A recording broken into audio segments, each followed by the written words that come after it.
Bismillahirrahmanirrahim. Jangan lupa subscribe ya. Di dadanya. Dikala malaikat datang, disambut dengan sangat pelan dan indah. Keluar ruhnya ibarat air yang dituangkan ke gelas, mudah sekali. Tapi bagi mereka yang tidak beriman kepada Allah, maka ruhnya akan terpencar. Yang satu lari ke sana, satu lari ke sini, satu lari ke bawah. Dikala malaikat datang, maka sulit untuk mencabutnya. Dan Allah Subhanahu wa taala menyebutkan wan nazi'ati gharqa. Malaikat naza', dikala kita naza' dan semua kita akan menghadapi yang namanya naza'. Naza' itu adalah dikala ruh akan dipisahkan dari jasad. Berbeda antara seorang mukmin dengan yang bukan. Seorang yang tidak beriman atau mereka yang ingkar atau mereka yang tidak mau beribadah kepada Allah, maka yang diutus kepada mereka adalah malaikat nazi'at. Wan nazi'ati gharqa. Dikala malaikat nazi'at mencabut dengan kuat ruh dari jasadnya, karena ruhnya tidak mau dicabut, tapi ruh tersebut harus dicabut, maka dengan kuat sehingga mereka merasa kesakitan. Dan di hari itu ikhwatul Islam, hijab akan dibukakan. Apa makna hijab akan dibukakan? Hijab akan dibukakan, kita akan melihat sesuatu yang tidak pernah kita bisa melihatnya. Ada di antara orang yang meninggal akan melihat bagaimana bentuk malaikat, tapi di saat dia melihat malaikat, dia tidak lagi bisa berbicara. Karena saking takutnya, apalagi yang datang itu adalah malaikat nazi'at. Dicabut ruhnya, dipisahkan dari jasadnya. Kemudian sedangkan mereka yang tidak, yang beriman kepada Allah Azza wa Jalla, yang memanfaatkan waktunya untuk kebaikan, ruhnya akan berkumpul di dadanya. Maka diutus oleh Allah wan nasyitati nashta, malaikat yang akan mencabut dan memisahkan ruh dari jasadnya dalam keadaan yang mudah. Kemudian ikhwatul Islam, di antara salah satu sifatnya Allah Subhanahu wa taala menyebutkan kalla idza balagatit taraqi wa qila marraq. Dan akan dikatakan kepadanya, hari ini siapa yang akan menyelamatkan kamu? Raqin itu artinya yang akan memberikan ruqyah. Atau kalau kita terjemahkan, yang menyembuhkan dan yang menyelamatkan. Wa qila man. Makanya di sini disebut dengan sakta. Sakta di dalam Al-Qur'an itu ada 4. Dan salah satu sakta yang paling indah di sini, wa qila man, dalam riwayat Hafs, wa qila man raqa. Walau dalam riwayat yang lain mereka menyambungnya wa qila marraqa. Tapi makna yang kita ingin sampaikan, waqilaman ra, dikatakan kepadanya, dikala dia akan dicabut nyawanya, cari juru selamat mana? Tidak ada. Waqilaman ra, dikala dicabut nyawanya, diminta kepadanya yang menyelamatkan dirinya. Wal taffatis saqu bisa, ketika betisnya sudah mulai bertaut. Kenapa demikian? Kesakitan. Dan itu adalah mereka yang nazi'at, wan nazi'ati gharqa, wal tafatis saqu bisaq, ila rabbika yauma idinil masaq. Apa artinya ila rabbika yauma idinil masaq? Mereka dihalau. Dihalau itu biasanya orang yang ridha atau yang tidak? Yang tidak. Sedangkan orang yang ridha kepada Allah dan Allah ridha kepadanya, mereka tidak dihalau, tapi mereka diantarkan. Namun dalam ayat ini disebutkan ila rabbika yauma idinil masaq. Mereka dihalau, artinya mau tidak mau, dan mereka tidak mau, maka mereka diusir, digiring untuk bertemu dengan Allah Subhanahu wa taala. Sehingga orang-orang yang seperti ini ikhwatul Islam ibarat seorang budak yang lari dari majikannya, kemudian dicari dan ditangkap. Kemudian dikala dia ditangkap, kira-kira apa yang akan dia rasakan? Dia tahu apa konsekuensinya. Begitulah mereka yang jauh dari Allah Subhanahu wa taala. Ibarat seorang budak yang lari, kemudian tertangkap, ujung-ujungnya tertangkap. Kemudian dia tahu kalau dia tertangkap dia akan pasrah. Dia tahu apa yang akan dia terima. Sedangkan mereka yang beriman kepada Allah Subhanahu wa taala, ikhwatul Islam, mereka yang mengisi hari-harinya dengan kebaikan, mendekatkan diri kepada Allah Subhanahu wa taala, ibarat seorang anak yang merantau jauh. Kemudian datang waktu pulang untuk bertemu dengan orang tuanya, bertemu dengan keluarganya. Bagaimana perasaan dirinya? Bahagia. Dia akan bertemu dengan orang-orang yang dia cintai, bertemu dengan ayah dan ibunya, bertemu dengan keluarganya, bertemu dengan anak-anaknya. Maka mereka akan membawa perbekalan yang indah dengan keadaan yang sangat mulia. Dan itulah ibarat orang yang beriman kepada Allah bertemu dengan Allah Subhanahu wa taala dalam keadaan bahagia. Kemudian apa kata Allah Subhanahu wa taala? Ila rabbika yawma idinil masaq fala saddaqa wala shalla. Inilah diantara salah satu yang banyak menyebabkan manusia dianiaya dan diazab di perkuburan dan di akhirat sana. Yang pertama, fala saddaqa, yaitu mereka tidak mau. Saddaqa itu bisa jadi artinya mereka tidak mau jujur, atau artinya mereka tidak mau bersedekah. Dan sedekah di dalam Islam itu ikhwatul Islam, kalau kita perhatikan firman atau hadis Nabi sallallahu alaihi wasallam, apa kata Nabi sallallahu alaihi wasallam? Ittaqun nara walau bisyikki tamrah. Perhatikan baik-baik hadisnya. Takutlah kalian kepada Allah walau dengan separuh butir korma. Misalnya kita pergi belanja ke pasar korma, kemudian kita mengambil satu butir. Satu butir ini biasanya bayar atau gratis? Gratis. Kemudian jangankan satu butir, separuhnya lebih gratis lagi. Agar kita tahu, orang kaya dikala mereka bersedekah itu perkara biasa. Tapi kalau orang miskin dikala mereka bersedekah, itulah yang luar biasa. Mungkin orang miskin hanya bersedekah 10.000, tapi ingat dalam kantongnya hanya ada 20.000. Berarti 50/100 atau 50% dia sedekahkan hartanya. Orang yang ada rezeki, mungkin dia bersedekah 1 juta, tapi dalam tabungannya masih ada 1 miliar. Tidak sama ikhwatul Islam. Makanya Nabi menyebutkan, ittaqun nar walau bisyikki tamrah. Takut kalian kepada Allah walau separuh butir. Artinya walau tidak berharga. Tapi yang dinilai itu bukan harganya, tapi kejujuran kalian kepada Allah dan kejujuran kalian kepada hamba Allah Subhanahu wa taala. Makanya dulu Nabi sallallahu alaihi wasallam dikala terjadi perang Tabuk. Perang Tabuk ini adalah perang terakhir ya, perang terakhir yang dilakukan oleh Nabi. Kurang lebih pada tahun ke-9 Hijriah.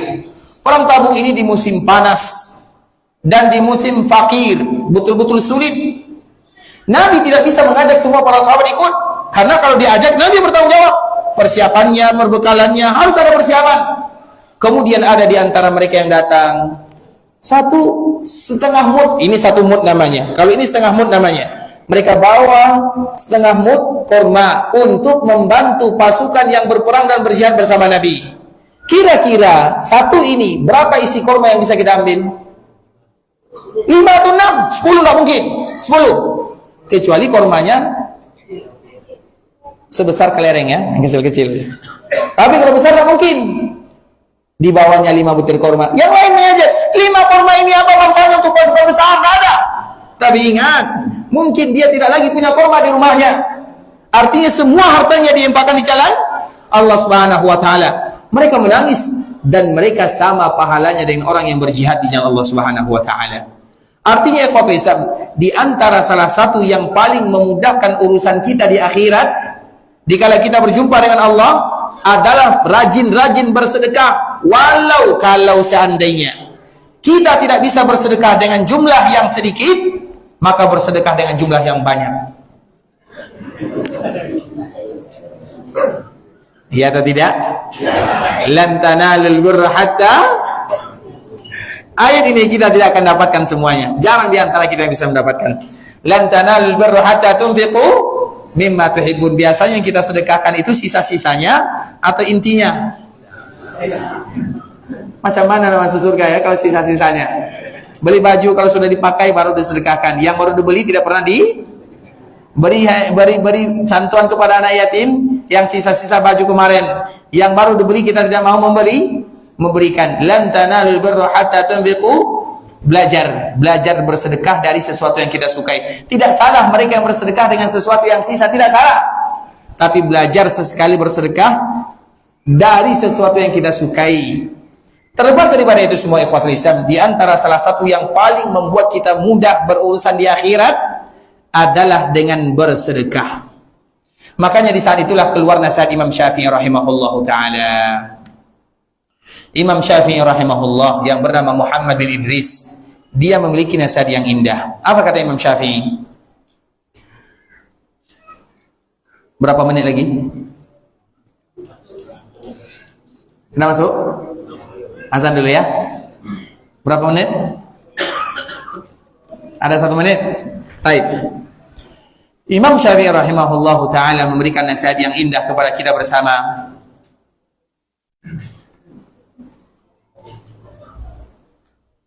Aku merasa aku banyak melakukan salah dan dosa. Semua kita melakukan salah dan dosa.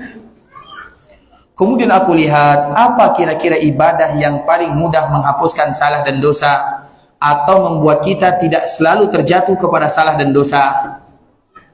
Maka Imam Syafi'i mengatakan dia yang memberikan pertanyaan, dia juga yang menjawab.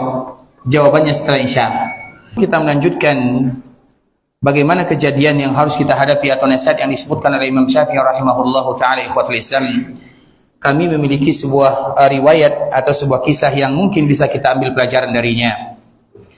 Ada salah seorang tabi'in, namanya adalah Ahmad bin Miskin.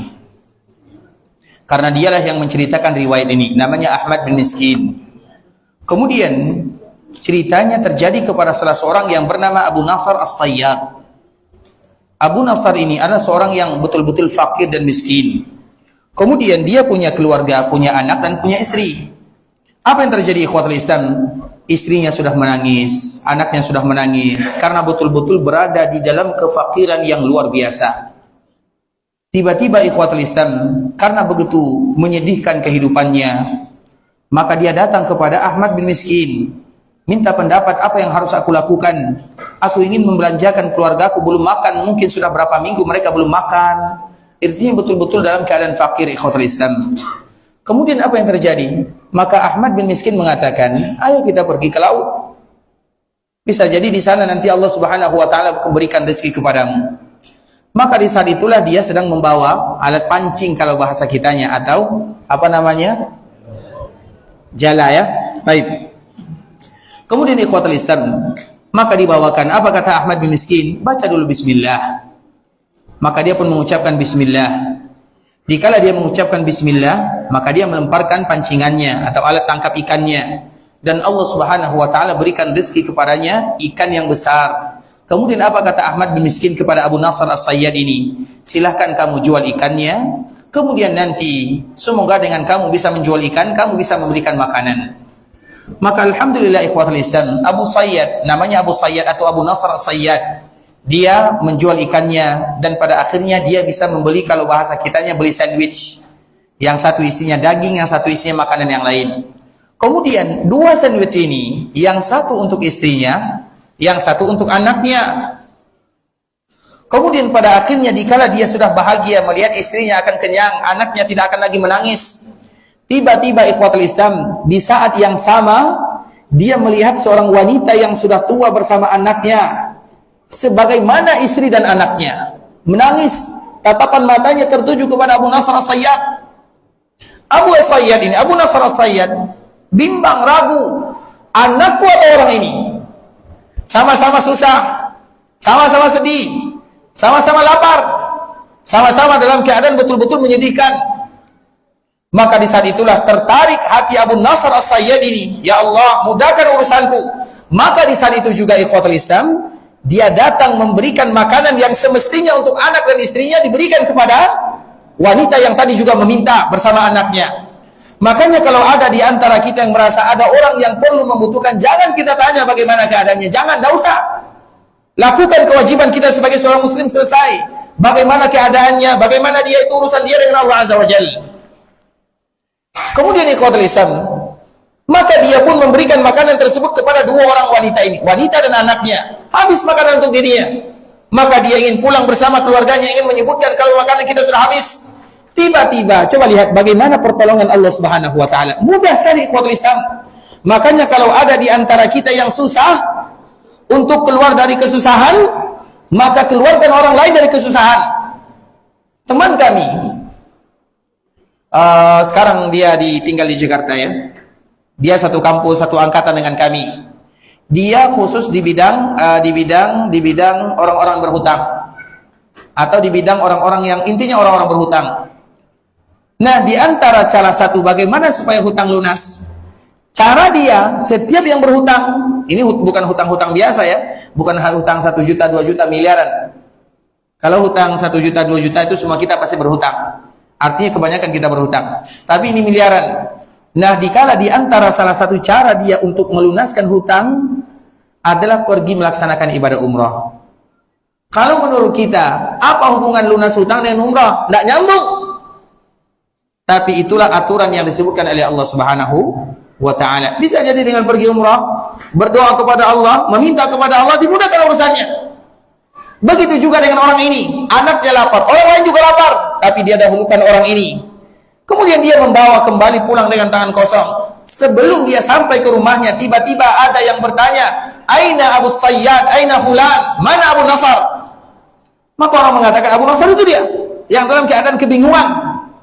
Tidak ada makanan, makanannya didapatkan tapi sudah diberikan kepada orang yang membutuhkan. Kemudian dia datang kepada Abu Nasar yang tadi ingin pulang kepada keluarganya tanpa ada membawa makanan. Kemudian tiba-tiba dikala orang ini datang dan mengatakan, wahai Abu Nasar, aku adalah fulan dan aku dulu punya hutang kepada ayahmu, sekarang baru bisa aku membayarnya. Aku dulu punya hutang kepada ayahmu. Sama dengan kita ya keluarga Islam. Dulu banyak di antara kita yang berhutang. Apalagi bagi kita yang dulu ya tinggal di kampung, apalagi semua kita. Misalnya kita pergi ke kebun, Nek, minta jeruk, Nek, yang jatuh. Misalnya contoh, silakan Nak, yang pertama yang jatuh diambil, yang kedua di atasnya. Nek, misalnya minta, misalnya apa lagi yang lain, rambutan yang mana yang jatuh. Kemudian yang pertama rambutan yang jatuh, keenakan, akhirnya diambil rambutan yang. Ada tidak kita melakukan seperti itu? Bukan ada, rata-rata semuanya. Maka bayarhu. Kalau neneknya sudah meninggal, cari anaknya atau cucunya. Ingat itu baik-baik. Tapi ikhwatul Islam, Abu Sayyad ini, ada orang yang memanggilnya. Apakah kamu Abu Nasar As-Sayyad? Dia mengatakan iya. Dulu aku punya hutang kepada ayahmu 30.000 dirham. Wah, bukan jumlah yang sedikit. Coba bayangkan, baru selesai dia bersedekah, dalam keadaan betul-betul dia membutuhkan. Maka di saat itulah pertolongan Allah Subhanahu wa ta'ala mudah dia dapatkan. Maka dibayar hutang semuanya. Jadi kaya dia. Abu Nasr As-Sayyid ini jadi kaya. Dikala dia kaya, dia juga bersedekah. Bersedekah kiri kanan, tapi sedekahnya lain. Kemudian dia pun meninggal ikhwatul Islam. Dan dilihat ternyata dipanggil oleh Allah Subhanahu wa ta'ala. Kemudian dilihat bagaimana amalannya, banyak sedekahnya, tapi tidak satu pun sedekahnya diterima oleh Allah Subhanahu wa ta'ala. Karena dia bersedekah sudah mulai ada rasa bangga dengan sedekahnya, tidak sama dengan sedekah yang pertama, tidak sama.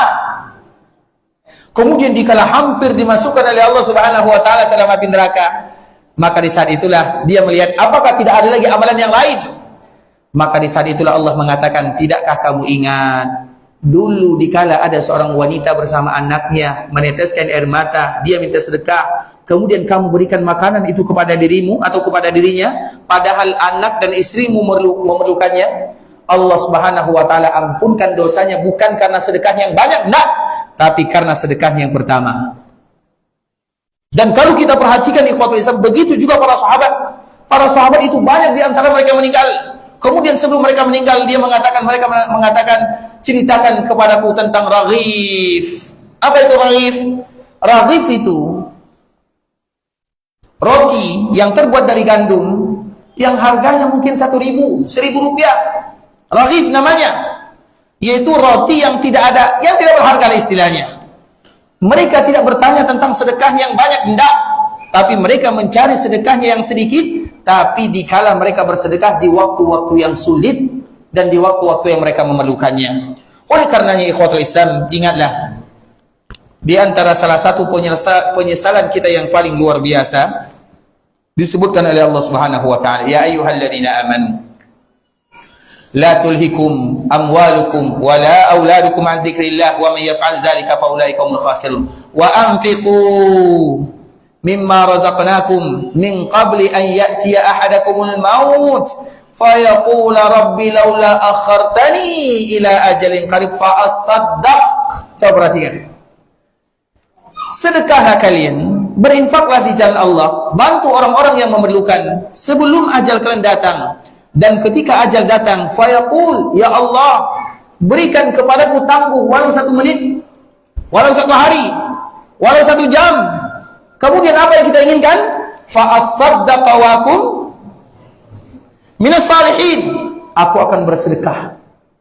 Dari sinilah para ulama menyebutkan ikhwatul Islam, kalau salat semua kita bisa melakukannya. Tapi kalau sedekah, itulah yang paling sulit bagi kita melakukannya. Dan itu dituntut bukan dikala kita kaya, enggak. Dikala kita tidak berada, itulah sedekah yang sesungguhnya. Maka selalu disebutkan fala saddaqa wala salla. Di dalam ayat ini juga disebut dengan kalimat yang sama. Maka dari situlah Imam Syafi'i rahimahullah memberikan nasihat yang indah. Apa nasihat Imam Syafi'i? Kita lanjut atau sampai di sini saja? Lanjut dulu sebentar ya. Panitia masjid mohon maaf ya. Baik. Imam Syafi'i menyebutkan, aku melihat terlalu banyak melakukan dosa, bermudah-mudahan melakukannya. Tidak ada cara yang paling mudah untuk menghalangi diri kecuali dengan rajin melakukan salat sunat duha. Makanya salat sunat duha itu ikhwatul Islam, kita semua punya dosa yang antara kita dengan Allah Subhanahu wa taala, tidak ada yang tahu. Dan siapapun yang punya dosa, semua kita punya dosa, jangan pernah disebutkan kepada orang lain. Cukup bagi kita untuk beribadah kepada Allah, minta ampun kepada Allah Subhanahu wa taala. Jangan pernah disebutkan kepada orang lain. Karena selama kita tidak menyebutkan kepada orang lain, selama itu pula lah pintu maaf masih luas. Tapi kalau kita sudah menyebutkan kepada orang lain, berarti tandanya kita bangga dengan dosa. Dan di saat itulah ampunan Allah semakin sulit kita terima. Kemudian apa kata Imam Syafi'i? Kemudian aku juga ingat, mau tidak mau, suatu saat nanti aku akan pasti berada di perkuburan. Perkuburan yang menghimpit, perkuburan yang kita sulit berada di dalamnya. Kemudian ikhwatul Islam, aku pun berpikir mencari apa sih ibadah yang paling bisa memudahkan nanti kami berada di perkuburan. Maka Imam Syafi'i menyebutkan, di antara ibadah yang bisa membuat perkuburan diterangkan dan diberikan cahaya oleh Allah Subhanahu wa taala adalah dengan memperbanyak membaca ayat-ayat Al-Quran. Dan semua kita akan melewati yang demikian. Kemudian Imam Syafi'i juga kembali menyebutkan, nanti aku akan dibangkitkan di padang mahsyar, aku akan dihisab, amalanku akan ditimbang, aku akan melewati sirat. Bagaimana supaya aku dimudahkan oleh Allah Subhanahu wa taala di sana? Maka aku cari, aku lihat, aku telusuri, dan aku dapatkan tidak ada ibadah yang paling memudahkan urusanku di akhirat kecuali 2. Yang pertama karena rajin berpuasa, yang kedua karena rajin bersedekah. Puasa antara dia dengan Allah Subhanahu wa taala, antara dia dengan Allah, sedekah antara dia dengan makhluk Allah Subhanahu wa taala. Kemudian yang keempat, apa kata Imam Syafi'i? Dan nanti aku juga takut dikala berada di padang mahsyar, dikumpulkan di mana matahari didekatkan, tidak ada yang bisa menyelamatkan, dan kita semuanya ingin mendapatkan bantuan dan pertolongan dari Allah Subhanahu wa taala. Maka Imam Syafi'i menyebutkan, tidak ada yang paling memudahkan seseorang mendapatkan naungan di sisi Allah Subhanahu wa taala kecuali mencari teman orang-orang yang mengajak dirinya kepada Allah, atau mereka berteman bukan karena kepentingan dunia tapi berteman karena Allah Subhanahu wa taala.